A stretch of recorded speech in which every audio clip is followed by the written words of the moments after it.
Dear students, today we are going to start with our another module which is related with alignment design. This is the third module. So far we have completed 2 modules, and in module 2, which was related with the cross sectional elements, we have discussed about the various elements like carriageway width, shoulders, verges, slopes, side drains, etc., and then after that the associated features related to those cross sections. That means we have talked about like the road furniture, and within road furniture we have talked about the markings on the pavement. We also talked about the road traffic signs, and towards late in the last interaction we have discussed about the delineators and the speed breakers. There was one more component which was due to discuss, and that was kilometer stone, and that I am going to take towards the end of this particular course under the miscellaneous section. So, you can wait till then. In today's presentation and this particular discussion, we are going to look at the introduction of the alignment design.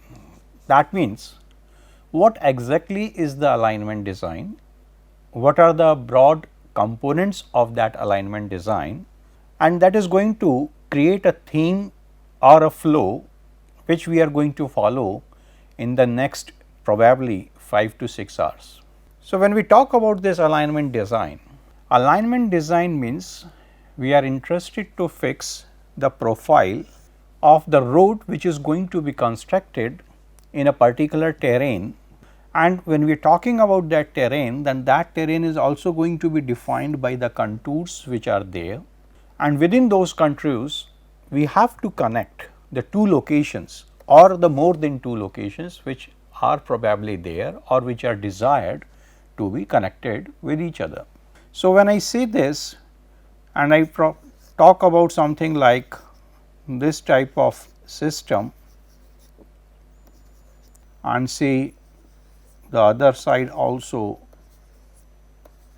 I have this type of a terrain. So, this terrain is being classified by contours.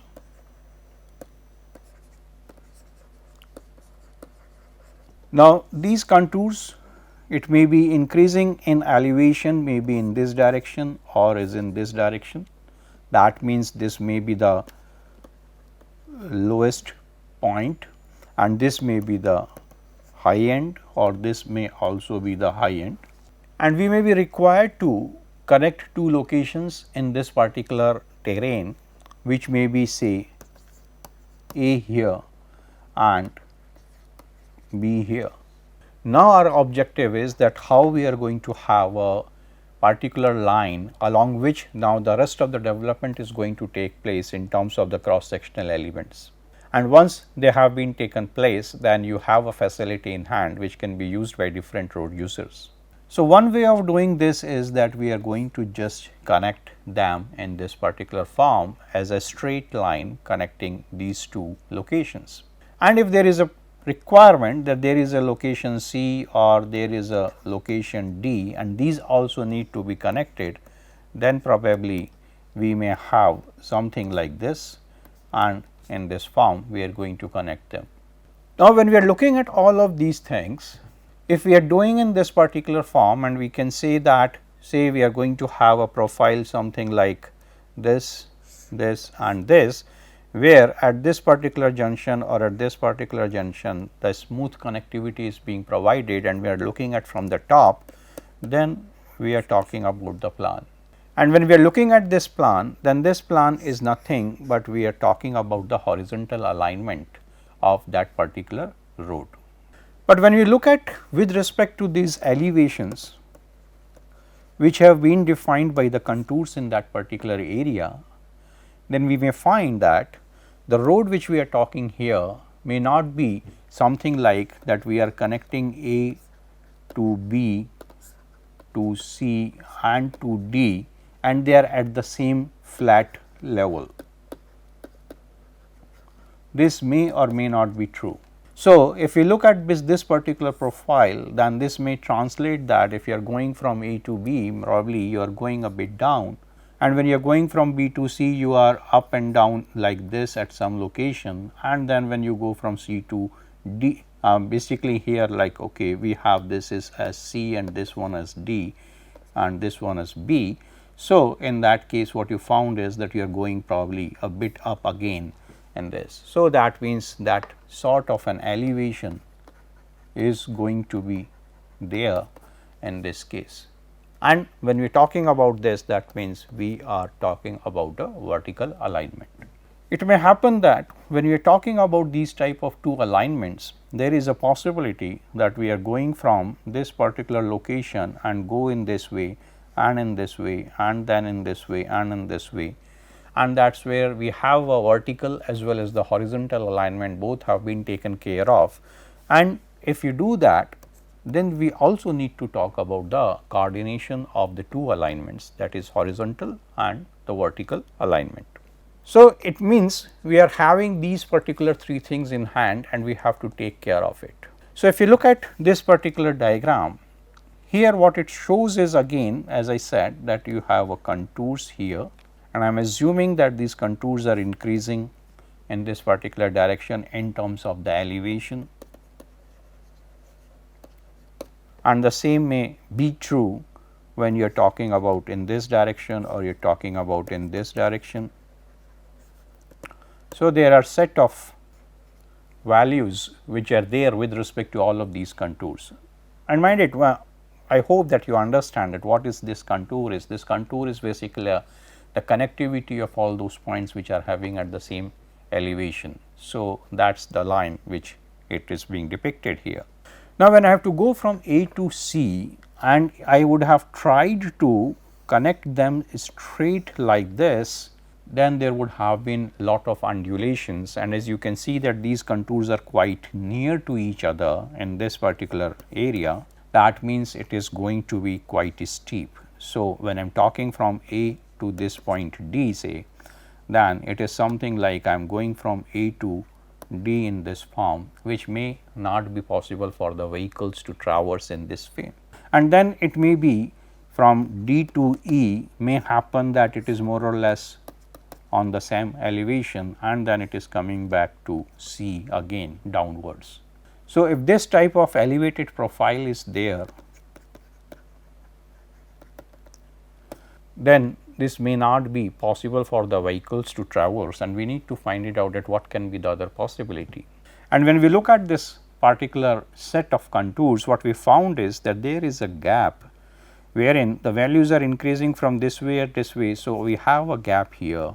or we have a gap here, or we have a gap in this particular area, which probably defines that they are at the same elevation, and therefore, we have created a line AB and BC,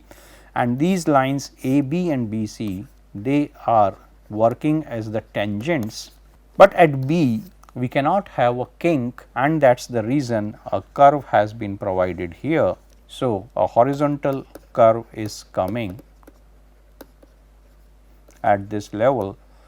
which needs to be designed in terms of its radius, etc. And then again we are going in this particular area which has a more or less a flatter or a similar level or elevation, so that you reach point C without having much of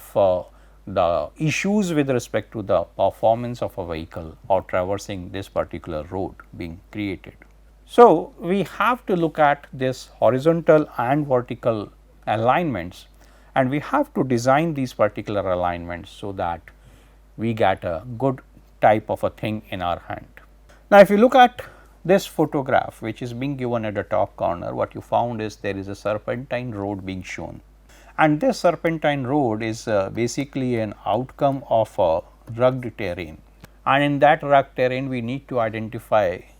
those particular locations which can be connected continuously together so as to create this road, so that when the vehicle moves on this, there is no issue. So, they can move smoothly, they can move safely, they can move efficiently on this particular road.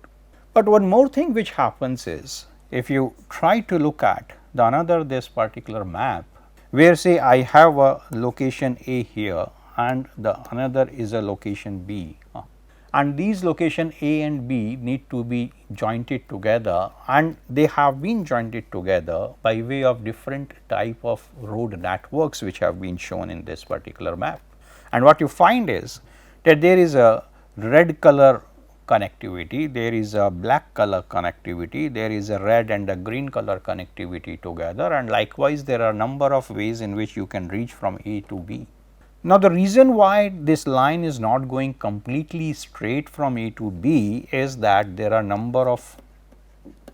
towns which are falling on the way or which are just deviating from the straight line, and therefore, these particular towns needs to be connected. It may happen that there may not be a big amount of or volume of traffic which is going from A to B, and therefore, if you have a straight connectivity, whatever type of a system you operate for transportation is going to be beneficial. They may not be possible. So, if that is the case, or there are different other locations which are quite important in nature or needs to be connected, then our profile is going in this form. So, we are talking about a profile which is going in a bit zigzag form if you look at a plan, but it is going to be more beneficial in terms of the way the connectivities have been provided and the people have been given an opportunity to get transported to different locations with ease. So, this is also another important thing we have to take care of. But while we are doing all of these things, the terrain may also create certain resistances. Say there is a river, or in the hilly area a big hill is there. So, you need to look at the tunnel, so that you crosses that particular big hill without going all along the circumference of that particular hill, which makes your travel quite long, but when you dig a tunnel through that, maybe you are going to reduce your travel time a lot. And that has happened, and you must have seen that there are number of tunnels which have been come up in these rugged terrains, and they have been beneficial to the users in that area. So, when you are talking about this river, then of course, at different locations you need to see that the bridges are the requirements. So, bridges needs to be a part of that, and when you are talking about bridges, it means the hydrological data is an important thing. When you are talking about this rugged terrain, then you have the geological data becomes an additional or important thing which needs to be looked at along with the hydrological data, because there is a possibility of water coming from the top towards the bottom along the slopes. So, when you are looking at all of these things, this also defines that what type of information you need to have. You need to have a topographic information or the information regarding various types of facilities, utilities, towns, etc. You need to have different other things also to be in hand, then only you are going to decide that how you are going to provide these alignments. Now, when you have decided that what is the line which you are going to place,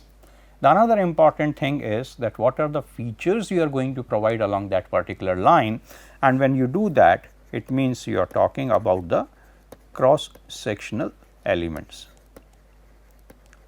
And when you talk about these cross sectional elements, what you are going to get is the width of a facility. So, when you are looking at this width of the facility, if I talk about the center line, then this is the center line, but based on the type of the things which needs to be provided, it may happen that I am going to develop in either of the directions, maybe something about 25 meters, 30 meters, 40 meters or so on, or maybe less than that also. So, the another important thing which is there is that we also need to look at that not only the things along the center line which is being provided as a profile or an alignment, we also need to see what is happening in the transverse direction. So, we need to talk about the levels in longitudinal direction as well as in lateral direction,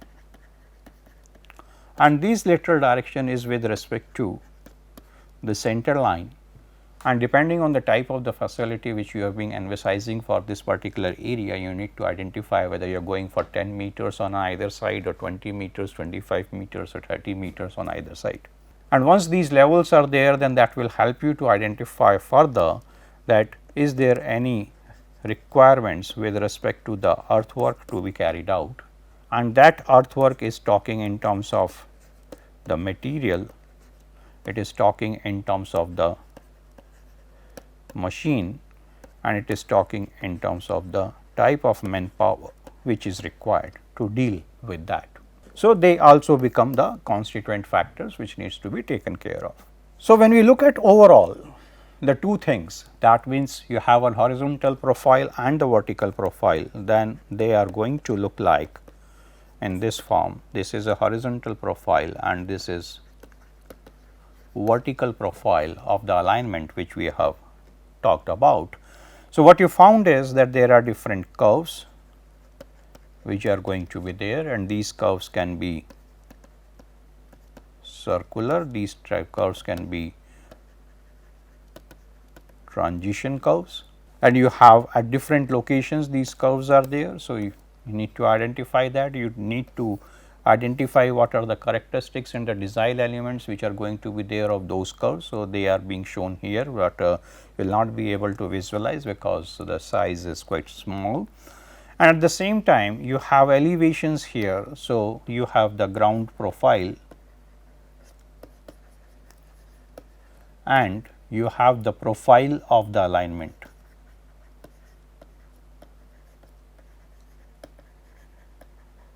And this profile of the alignment is basically being talked in terms of a formation level which we require, and this formation level is going to be further developed in terms of a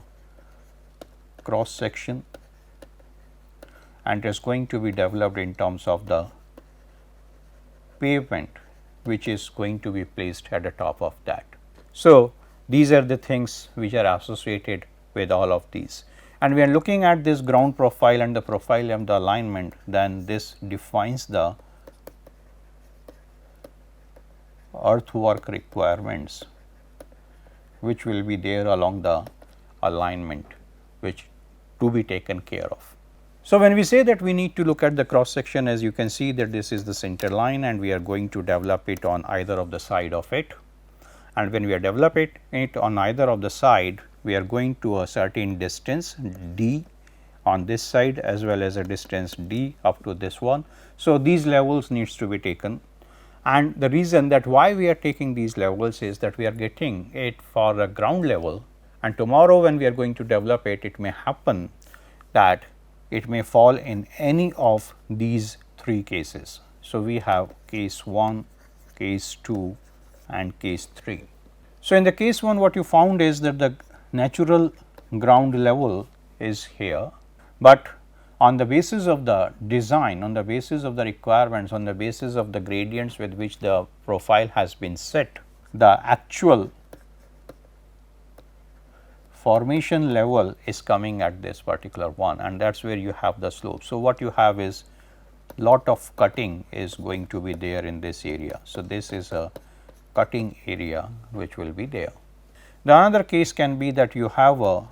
natural ground level here, but the actual formation level is at this one, and therefore, you have to go for filling so as to reach that particular level. So, this can also be a possibility, and all of these things are going to be translated by way of having those levels along the profile as well as transverse to the profile at regular intervals, maybe something like 20 meters, 30 meters, 50 meters or so on. The third case is a mix of the two, where we have the natural ground level which is like this,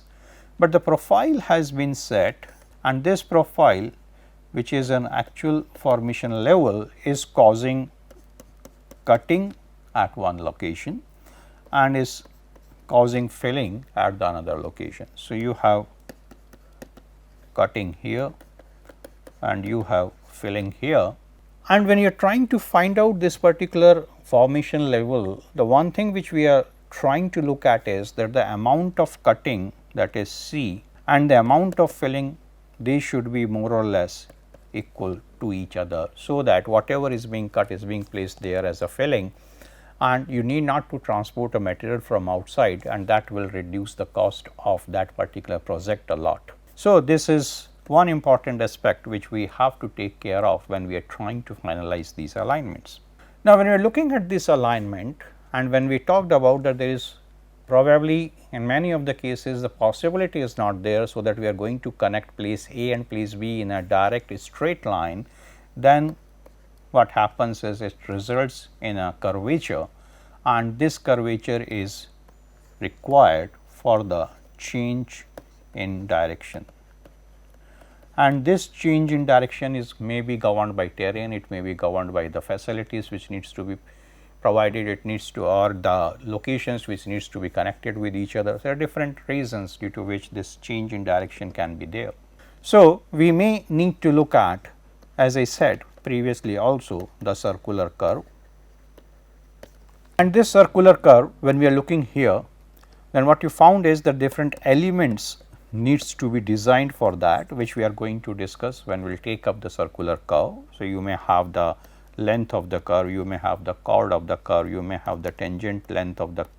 this particular curve, you have the deflection angle here. So, then you may also have to look at that what is this particular distance or this distance, which can be a like a Warsine or an offset respectively. So, all of these elements we are going to design when we take up the horizontal circular curve. But in some of the cases it may happen that instead of providing a one single curve, we may have two curves together,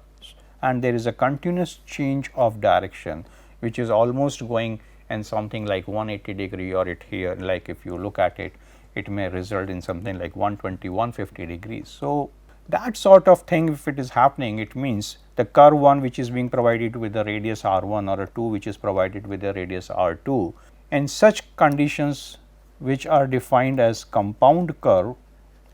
we need to look at the ratio of r1 and r2. So, that is one thing which becomes a controlling factor in these type of situations, and again we are going to look at that, but at the same time the another factor is the connectivity of these two curves, and we need to see whether there is a requirement to provide a tangent here or a transition here at this location. So, these are the two possibilities which will be there, so that the movement which is there from one particular curve to another which are having different radiuses, that remains smooth and easier. Apart from that, in the previous one what we found is that both of the curves were moving in the same direction, and that is where their origin was also on the same side of an alignment, but it may happen that you have a curve 1 and a curve 2, or curve 2 and a curve 3, they are on the different sides of the alignment, and that is where they are defined as reverse curve. Now, when you are looking at this reverse curve, as you can see in this photograph also, because of the condition of the terrain, what you found is your road is going in a serpentine manner, and it is having a curve which is first of all going towards the right and a left and a right and a left, and that is how it keeps going on, or it may be straight after some time. But when you are looking at this curvature here and this curvature here, do we need to have a straight profile in between, which is being defined as LT1 or LT2. So, this can be a straight one, or this can be again a transition one, and that is how we are going to make the connectivity between all of these curves, and the motive remains the same, that we need to have an efficient, comfortable and safe journey. In few of the cases what you may found is that whatever the alignment you are fixing, so there is an alignment 1, it crosses alignment 2, or there is a new alignment which is coming up which crosses the existing route, and in such a case the connectivity of the two alignments needs to be looked at, and this connectivity may be at grade or this may be grade separated. So, it all depends on what type of facilities are there, what type of these roads are there, and depending on that or the volume which is there on those particular roads, we are going to take the decision whether it is an add grade or grade separated connectivity, and these are usually defined as junctions or intersections, and this is what we are going to discuss in the next module. So, this is another important aspect which needs to be taken care of. And when we are talking about all of these connectivities, when we are looking at that how the things are changing from one side to the another side, then what you found is that there are different levels which will be there of an outer side versus an inner side versus the center line of profile, and the aspect which we are going to talk will be the super elevation. So, this super elevation is going to be defined by the angle with which the road is being elevated with respect to say this point. So, the movement is being done with respect to this particular pivot point, and this slope which is being defined here can also be defined in terms of the raise of this particular road on this side. So, this is the rise here with respect to the length. So, meter per meter is a condition which is going to be there. So, this is one another aspect we are going to talk about, and associated with this particular aspect is the extra widening, which is provided in this particular section where the circular curve is designed.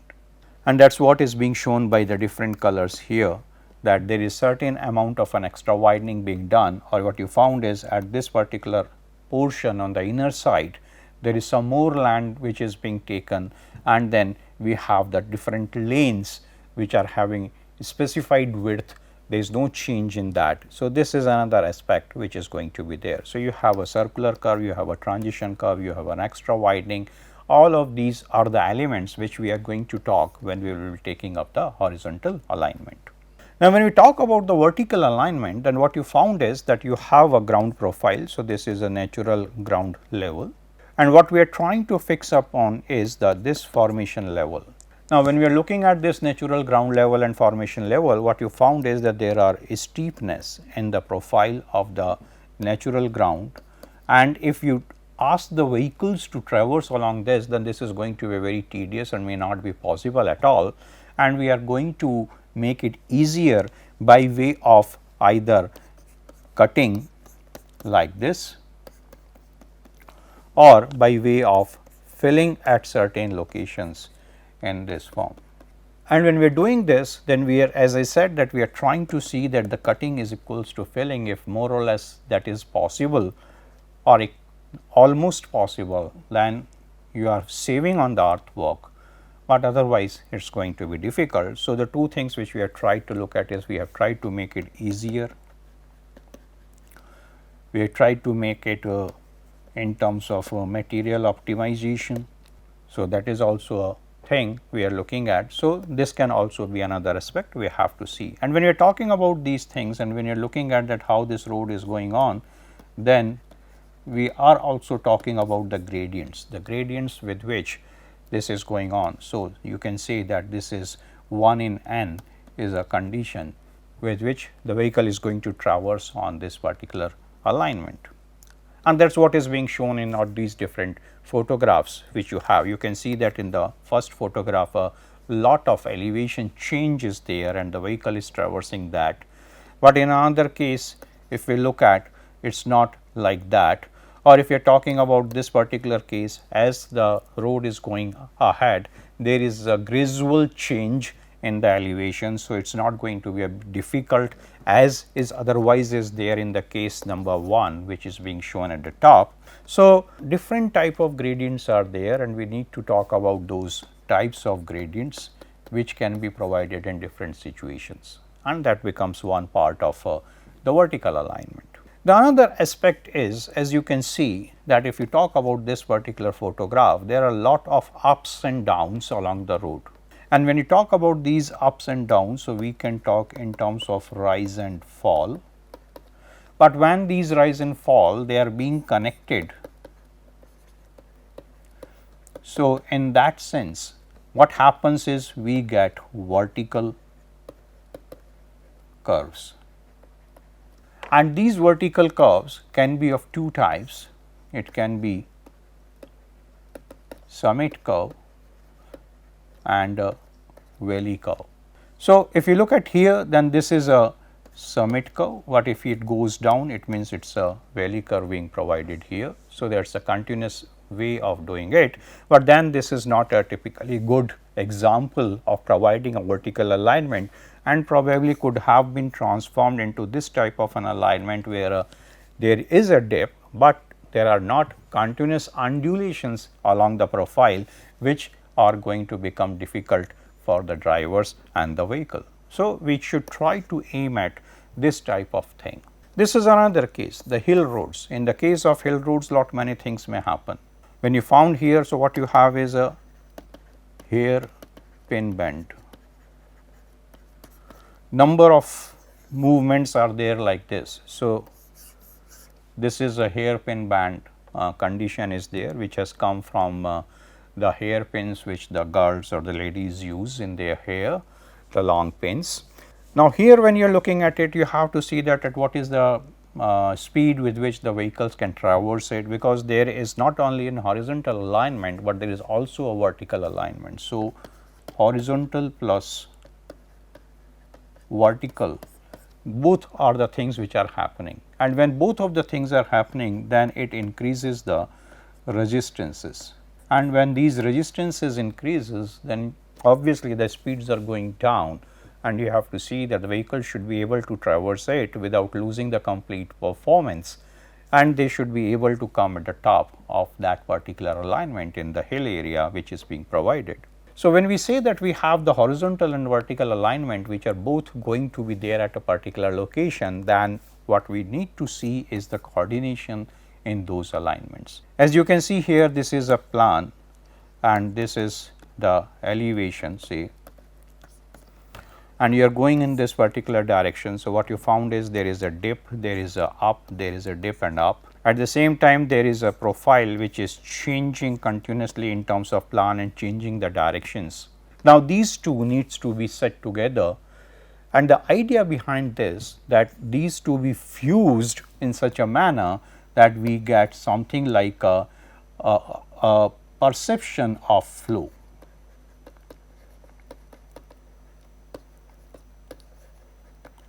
So, as you can see here, there is a continuous profile, a good profile, a continuous profile which is visible to a driver who may be coming at this particular location. But when you see the other one, what you found is there is a lot of ups and downs and the kinks which are visible in this particular profile, and probably is creating a sort of a disparity in the perception that how the profile is going to be ahead, and creates the person extra precautious, and that is also not a good thing. Precaution is good, but extra precaution is not going to be good. So, these are different things which are going to be a part of our discussion. So, we will be talking about the horizontal alignment, we will be talking about the vertical alignment, and then finally the coordination of the alignments as we move forward in this particular module. Till we take up that, thank you and bye.